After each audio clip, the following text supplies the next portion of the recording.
നിങ്ങളുടെ ഫിറ്റ്നസ് ആവശ്യങ്ങൾ നിറവേറ്റാനായി ചേലക്കരയിൽ ഇതാദ്യമായി ഇന്റർനാഷണൽ ക്വാളിറ്റിയിൽ ഒരു AC fitness centre. Brand box fitness. നിങ്ങളുടെ ഫിറ്റ്നസ് ഇനി ഞങ്ങളുടെ ഗ്യാരണ്ടി. ചേലക്കര SMT സ്കൂളിലെ NSS യൂണിറ്റിന്റെ നേതൃത്വത്തിൽ ആറ്റൂർ വളവിൽ ഫ്ലാഷ് മോബും തെരുവ് നാടകവും അവതരിപ്പിച്ചു. സമന്വയം സപ്തദിന സഹവാസ ക്യാമ്പിന്റെ ഭാഗമായി മാലിന്യ നിർമ്മാർജ്ജന ബോധവൽക്കരണ സന്ദേശം ഉയർത്തിപ്പിടിച്ചുകൊണ്ടാണ് പരിപാടി സംഘടിപ്പിച്ചത്.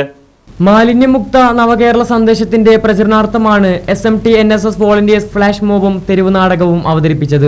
സമന്വയം സപ്തദിന ക്യാമ്പിന്റെ ഭാഗമായി ആറ്റൂർ വളവിൽ വെച്ച് നടത്തിയ പരിപാടി മുള്ളൂർക്കര മുൻ ഗ്രാമപഞ്ചായത്ത് പ്രസിഡന്റ് MH അബ്ദുൽ സലാം ഉദ്ഘാടനം ചെയ്തു. NSSന്റെ ക്യാമ്പ് എന്ന് പറഞ്ഞാൽ വർത്തമാന കാലഘട്ടങ്ങളിൽ ഇന്ന് പൊതുസമൂഹത്തിലൊക്കെ തന്നെ മനുഷ്യനെ ജാതീയമായി വേർതിരിക്കുന്ന ഈ കാലഘട്ടത്തിൽ NSSന്റെ പ്രവർത്തനം മഹനീയമാണ്.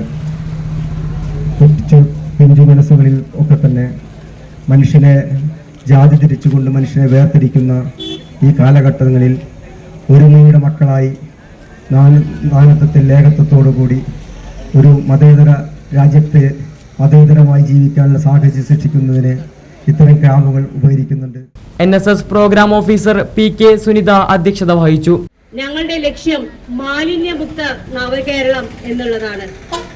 അതിന്റെ മുന്നോടിയായി നമ്മുടെ നാട്ടുകാരെയും ഇവിടെയുള്ള എല്ലാ ജനങ്ങളെയും നമ്മുടെ മാലിന്യമുക്ത നവകേരളത്തിനായി പ്രചോദനം നൽകാനായി ഞങ്ങളിവിടെ ഒരു സ്ട്രീറ്റ് പ്ലേ അവതരിപ്പിക്കാൻ ആഗ്രഹിക്കുകയാണ്. NSS വോളണ്ടിയർ P ദേവിക മാലിന്യമുക്ത സന്ദേശം നൽകി. അധ്യാപകരായ M baby, CM Ananthakrishnan, PP Rajisha തുടങ്ങിയവർ പരിപാടികൾക്ക് നേതൃത്വം നൽകി. ഇവർക്ക് കൊടുക്കുന്ന 50 രൂപ അല്ലെങ്കിൽ ആ പൈസ നമുക്കത് അത്രയും വിലയുണ്ട്, അതൊന്ന് മനസ്സിലാക്കാമ. പിന്നെ ഇത് കഴുകി കൊടുക്കണം എന്ന് പറയുന്നത് അവരിത് ആഴ്ചകൾക്ക് ശേഷം MCFന് കൈമാറാം. അവർക്കും ഇല്ലേ അമ്മ വൃത്തിയും വെടുപ്പൊക്കെ? നമ്മൾ അതും നോക്കണ്ടേ? ഇതൊക്കെ നമുക്ക് വേണ്ടിയാ. ഇത്തിരി ബുദ്ധിമുട്ട് സഹിക്കണം അമ്മ.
Right vision news Chelakkara.